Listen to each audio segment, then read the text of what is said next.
प्रिय विद्यार्थियों, हिंदी क्लास में आपका स्वागत है। आज हम आपकी पाठ्य पुस्तक सारांश का 5वां पाठ पढ़ेंगे, सूरदास के पद। आज हम इस पाठ के मौखिक और लिखित प्रश्नों का अभ्यास करेंगे। तो आइए सबसे पहले हम पढ़ते हैं मौखिक प्रश्न। पहला मौखिक प्रश्न है, सूरदास किसकी भक्ति करते थे? सूरदास किसकी भक्ति करते थे? सूरदास किसकी भक्ति करते थे? सूरदास किसकी भक्ति करते थे? तो आप इसका उत्तर देंगे, सूरदास श्री कृष्ण की सखा भाव से भक्ति करते थे। सूरदास श्री कृष्ण की सखा भाव से भक्ति करते थे। सूरदास श्री कृष्ण की सखा भाव से भक्ति करते थे। सूरदास श्री कृष्ण की सखा भाव से भक्ति करते थे। दूसरा मौखिक प्रश्न है, सूरदास ने किस भाषा का प्रयोग किया है? सूरदास ने किस भाषा का प्रयोग किया है? सूरदास ने किस भाषा का प्रयोग किया है? सूरदास ने किस भाषा का प्रयोग किया है? तो आप इसका उत्तर देंगे, सूरदास ने अपने पदों में ब्रज भाषा का प्रयोग किया है। सूरदास ने अपने पदों में ब्रज भाषा का प्रयोग किया है। सूरदास ने अपने पदों में ब्रज भाषा का प्रयोग किया है। सूरदास ने अपने पदों में ब्रज भाषा का प्रयोग किया है।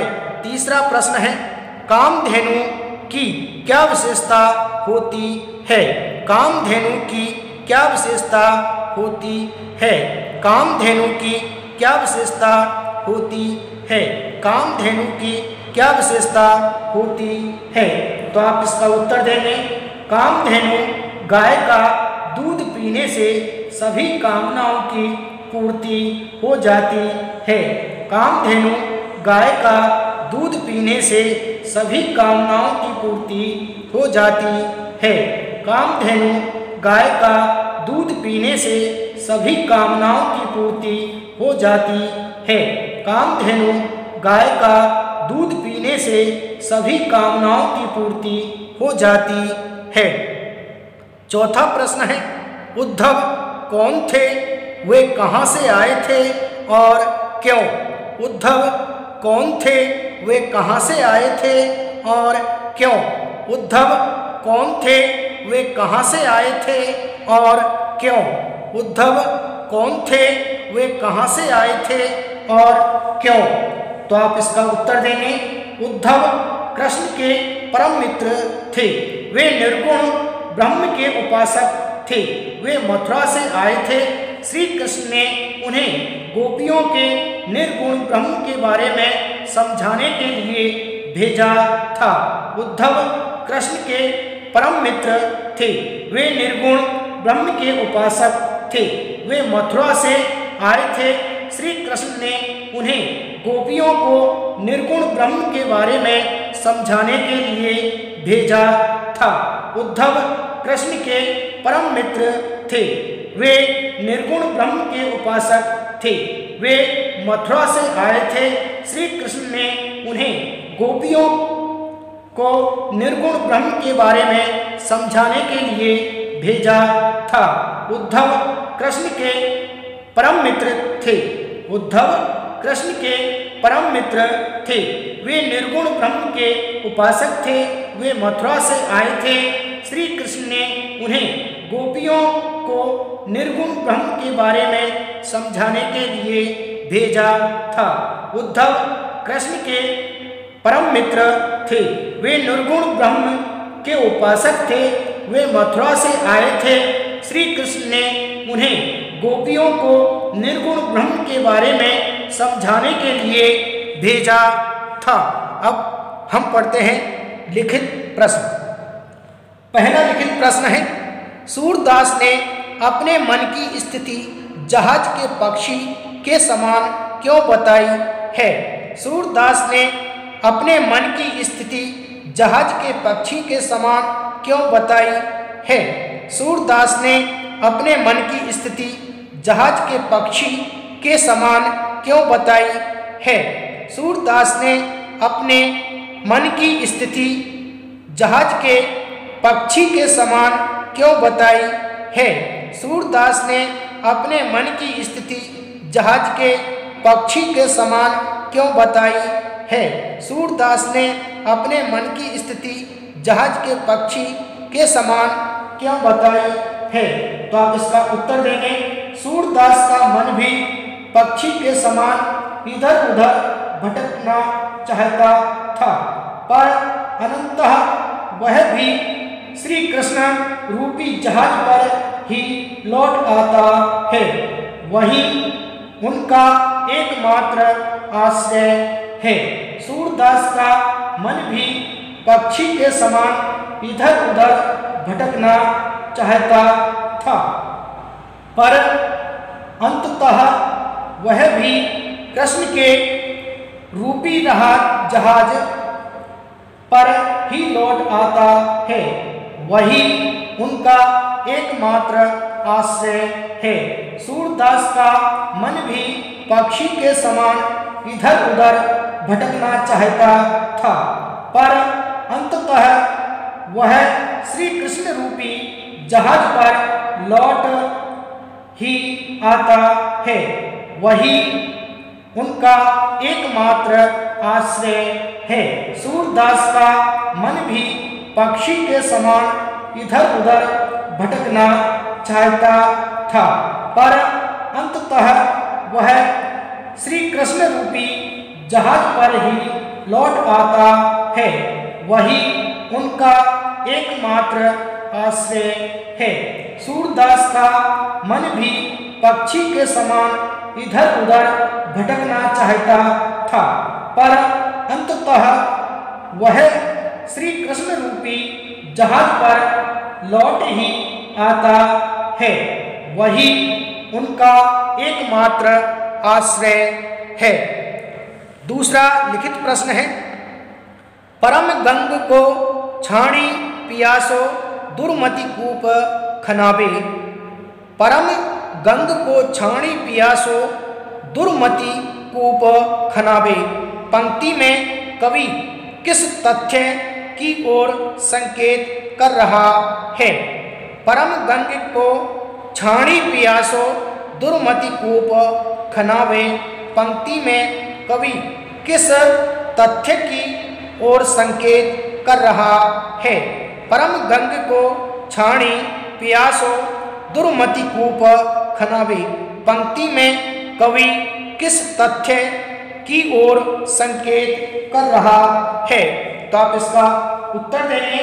यूं तो कवि इन पंक्तियों में उस तथ्य की ओर संकेत कर रहा है जब श्रेष्ठ साधन उपलब्ध होने के उपरांत भी मूर्ख व्यक्ति व्यर्थ का परिश्रम करता है, गंगा के पवित्र जल से प्यास बुझाने के स्थान पर कुआं खोदकर प्यास बुझाता है।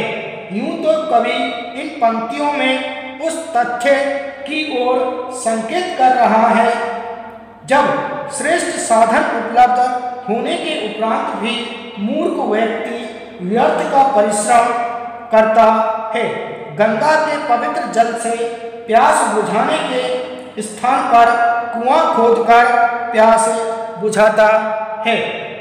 यूं तो कवि इन पंक्तियों में उस तथ्य की ओर संकेत कर रहा है जब श्रेष्ठ साधन उपलब्ध होने के उपरांत भी मूर्ख व्यक्ति व्यर्थ का परिश्रम करता है, गंगा के पवित्र जल से प्यास बुझाने के स्थान पर कुआं खोदकर प्यास बुझाता है।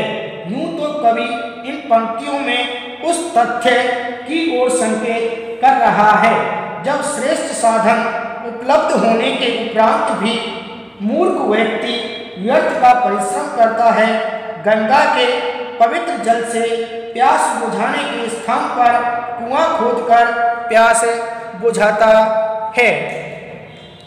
तीसरा मौखिक प्रश्न है, हरि अपने आंगन कछु गावत पद में वर्णित कृष्ण के बाल रूप का वर्णन अपने शब्दों में कीजिए।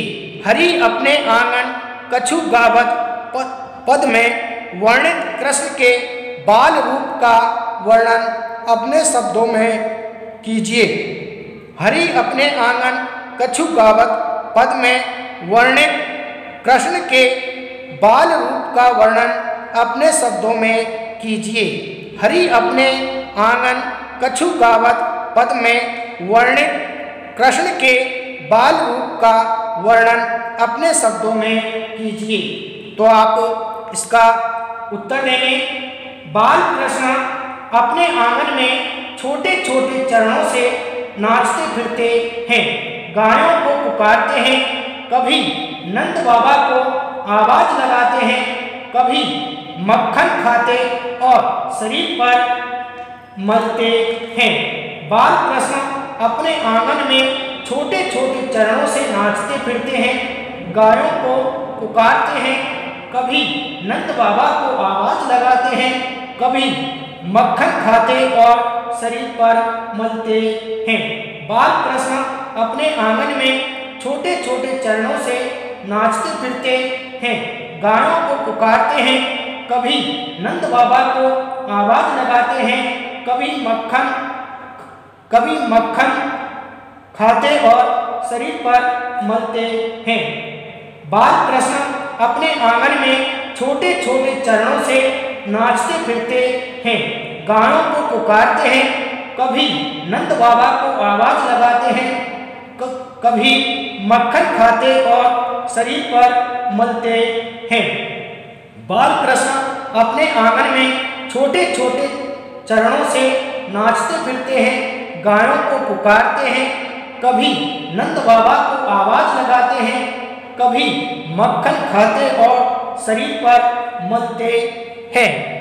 इसी तरीके से चौथा प्रश्न है, गोपियां उद्धव से अपनी दशा का वर्णन किन शब्दों में करती हैं? गोपियां उद्धव से अपनी दशा का वर्णन किन शब्दों में करती हैं? गोपियां उद्धव से अपनी दशा का वर्णन किस शब्दों में करती हैं? गोपियां उद्धव से अपनी दशा का वर्णन किन शब्दों में करती हैं? तो आप इसका उत्तर देंगे। गोपियां कहती हैं कि उनकी दशा तो बिना सिर वाले शरीर जैसी हो रही है, सभी इंद्रियां शिथिल हो गई हैं। गोपियां कहती हैं कि उनकी दशा तो बिना सिर वाले शरीर जैसी हो रही हैं, सभी इंद्रियां शिथिल हो गई हैं। गोपियां कहती हैं कि उनकी दशा तो बिना सिर वाले शरीर जैसी हो रही हैं, सभी इंद्रियां शिथिल हो गई हैं। गोपियां कहती हैं कि उनकी दशा तो बिना सिर वाले शरीर जैसी हो रही हैं, सभी इंद्रियां शिथिल हो गई हैं। पांचवा लिखित प्रश्न है, तुम तो सखा श्याम सुंदर के सकल जोग के इस पंक्ति में किसका परिचय दिया जा रहा है? इससे क्या विशेषता उभर रही है? तुम तो सखा श्याम सुंदर के सकल जोग के इस पंक्ति में किसका परिचय दिया जा रहा है? इससे क्या विशेषता उभर रही है? तो आप इसका उत्तर देंगे। तुम तो सखा श्याम सुंदर के सकल जोग के इस पंक्ति में कृष्ण के सखा उद्धव का परिचय दिया जा रहा है।